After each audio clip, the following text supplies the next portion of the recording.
உங்களுக்கு வந்து ஒரு சில விஷயங்கள் வந்து நான் நல்லது சொல்லியிருந்தேன். இந்த மாதத்தில் அது எப்படி இருக்குன்னு பார்க்கலாம். லக்னாதிபதி 8ஆம் இடத்துல தனித்து நிற்கிறார். ஸோ 4க்குரியவர் 8ல.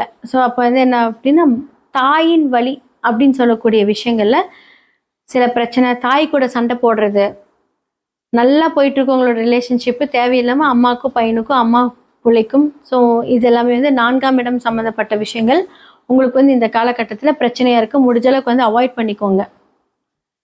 சண்டையெல்லாம் போட வேண்டாம், பேசலையா ஒதுங்கிக்கோங்க. அதே மாதிரி 3ஆம் இடத்தில் ராகு, தேவையில்லாத ஃப்ரெண்ட்ஷிப் மூலியமாக பிரச்சனையில் இருப்பீங்க.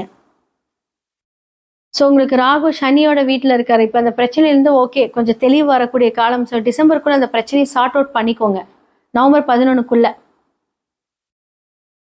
ஸோ அடுத்தது திருக்கணிதம் பஞ்சாங்கப்படி, வாக்கிய பஞ்சாங்கப்படி அழகாக ராகு மாறுற வரைக்கும் வந்து பார்த்தீங்கன்னா இந்த ப்ராப்ளம் வந்து உங்களுக்கு எக்ஸ்டெண்ட் ஆகிட்டு தான் போகும். முடிஞ்ச அளவுக்கு வந்து குடுக்கல் வாங்கல் பிரச்சனை, நான் எப்போவுமே தனுசுக்கு சொல்கிறது அதுதான். குடுக்கல் வாங்கல் பிரச்சனையில் கரெக்டாக இந்த நவம்பருக்குள்ளே அது எல்லாமே சரி பண்ணிக்கோங்க. இல்லாட்டி என்னாகும் அப்படின்னா டெஃபினட்டாக ஏதாவது ஒரு பிரச்சனைகளில் நீங்கள் அடுத்த லெவல் ஆஃப் போலீஸோ கோர்ட்டோ ஏதாவது ஒரு சம்பவம் அப்படிங்கிற ஒரு விஷயத்துக்கு வந்து நீங்கள் அடியெடுத்து வைக்க வேண்டியதாக வரும். ஏன்னா லக்னாதிபதி 8ல் மறையும் போது என்னாகும் அப்படின்னா தான் யோசிக்கக்கூடிய அந்த சிந்தனையை கூட அவர் மாற்றி விட்டுருவார்.